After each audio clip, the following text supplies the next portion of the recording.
Now let's talk about transcrisis handling and long-term therapy. Clients in long-term therapy are not immune from crisis. Therapy tends to move in developmental stages with psychological troughs, crests, and plateaus.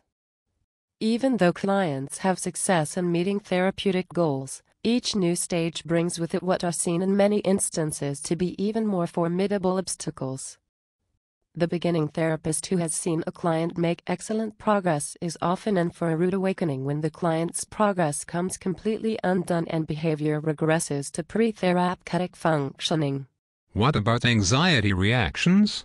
A puzzling aspect of therapy occurs when clients are highly successful in achieving tremendously difficult goals and then are completely undone by a task that, to the objective observer, does not seem all that difficult. Although it seems cognitively irrational, the fear of failure to achieve this minor goal becomes a self-fulfilling prophecy. The client fears that others will see through her or his sham of competence and irrationally thinks that any real progress is a delusion. At such times, clients engage in various types of flight behavior. Severe anxiety is one way of escaping the threatening situation. What do you know about psychotic breaks? Staying calm and cool is even more important when a person is having a psychotic break with reality. No matter how delusional or dissociative the client becomes, the central thesis is that the client can maintain contact with reality and take constructive action.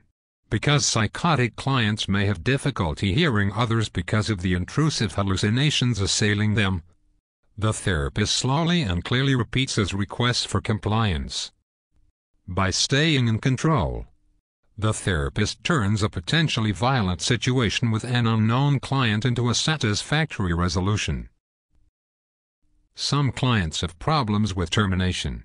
When clients have met their goals for therapy, are fully functioning, and are ready to get back to the business of living their own lives, they may suddenly produce terrible problems that only their therapist can solve.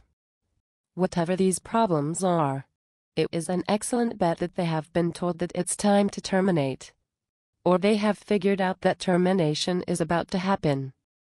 At such times it is a common occurrence for dependency issues to arise. These problems generally can be resolved by successively approximating the client to termination. For example, instead of every week, the therapist schedules the client every 2 weeks, then once a month, and then for a 6-month follow-up. The other option is to clearly discuss the possibility that this issue will arise.